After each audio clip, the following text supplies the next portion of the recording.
All right, so the Founding Fathers wrote this little thing, you might have heard of it, called the Bill of Rights, the first 10 amendments to the Constitution. Among them are important things like free speech, the right to bear arms, no unreasonable searches and seizures against Americans. And in Connecticut, a group is attempting to take back the right to keep and bear those arms that they previously owned, which has been greatly restricted. For more on this, we're joined by the host of the fantastic podcast Bearing Arms and editor at Bearing Arms as well, the Second Amendment advocate, Cam Edwards. Cam, appreciate being here. Absolutely. Good morning. All right. You're on with me last night. You're up with me this morning.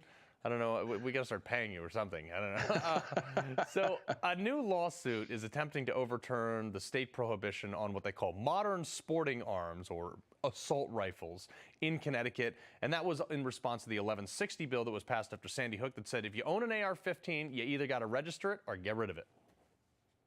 That's right. And in the wake of the Supreme Court's decision in New York State Rifle and Pistol Association versus Bruin, where they basically said, look, all these lower courts that have been deciding Second Amendment cases, they've been using the wrong test. They've been using this sort of interest balancing, tiered scrutiny. No. Justice Thomas said, really, the test is quite simple. Is there any historical evidence of similar gun control laws being in place either at the time the Second Amendment was ratified or at the time the 14th Amendment was ratified, which incorporated our right to keep and bear arms against intrusion by state governments as well? And the fact of the matter is, Carl, you can't find these types of gun bans in American history. These are sort of a modern invention, right? You got to go back to the 1960s before you find any real push to ban an entire class of firearms. Back then it was handguns. Starting in the 1980s, it was quote unquote assault weapons.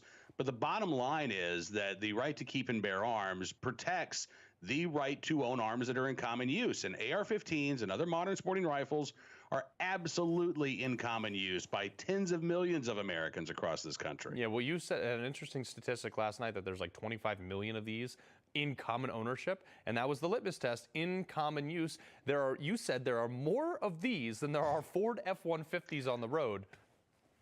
That's pretty common. Well, at least more modern sporting rifles sold every year than F-150 pickup trucks are sold. Wow. So F-150s might have had a head start, but the modern sporting rifles, I think, are catching up. And you're right. I mean, look, I'm sure you know plenty of people beside yourself who own modern sporting rifles. I do as well. They are the most commonly sold style of rifle in the country today. Mm-hmm. And according to the FBI, rifles of any kind, whether we're talking semi-auto, bolt action, lever action, they're used in fewer homicides than fists and feet every year. So the idea that we're going to suddenly, and hammers, right? So the idea that we're going to make this country a safer place by banning AR-15s and the like, it just doesn't add up. And frankly, again, as I said, it runs smack into the Constitution. I was just doing some basic math in my head here, and forgive me, I'm a little slow when it comes to these things, but I have one Ford F-150 Raptor, and I have many AR-15s, so they're more common. And yeah, that math works.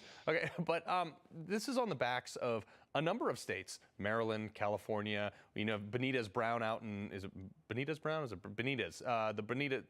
He's the judge out in California who said, hey, guys, like, they're going to overturn this magazine ban. We're going to overturn this AR-15 ban. He issued stays for stuff like that. So when these things have gone forward, with the exception of a previous case in Connecticut that the Supreme Court declined to take up, they generally lose.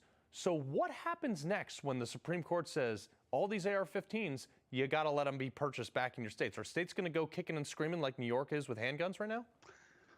Yeah, they will. We know that they will. And they will try to look for any way that they can to restrict, even if it's cosmetic features. They'll try to restrict magazine capacity as much as they can. And it's really sad, Carl, because, again, what they're doing here is standing in the way of Americans exercising a fundamental right. And anytime we see a politician do that, I think it's a disgusting thing.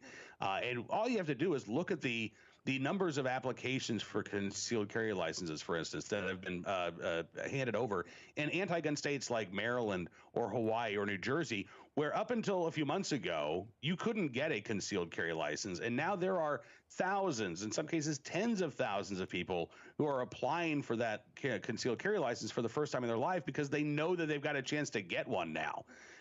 There are, I think, millions of Americans who unfortunately are behind this sort of iron wall of gun control.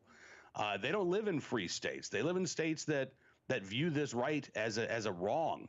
Yeah. And I do believe that over the next couple of years, the Supreme Court is going to ultimately put those states in check, and we're going to restore the right to keep and bear arms from coast to coast. Look, I live in Connecticut, where Article 1, Section 15 of the state constitution says the right to keep and bear arms shall not be infringed, yet here they are. I can't keep more than 10 rounds in my pistol. I mean, God forbid. Do you think, Cam, that the Supreme Court is somehow going to end this argument once and for all, or was it always just going to go? It's always going to go, but I think it's going to keep going in our direction. I'm not sure that anything has ever actually settled in this country, right? Every generation has the opportunity to go and try to make their case as to why things should change. Oh, that's right. Yeah, that's right. that's settled. Forgot about that. Yeah.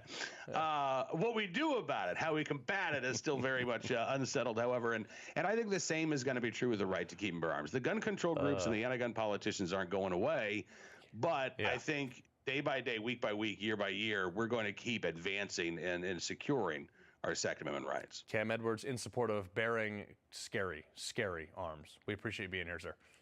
Thanks, Carl. All right. No crooked establishment. None of that twisting the truth. No talking down to me. Don't tell me how to think. Don't tell me how to think. Don't tell me how to think. I trust Newsmax. Newsmax. They don't tell me how to think. They let me decide. Newsmax. Real news For real people.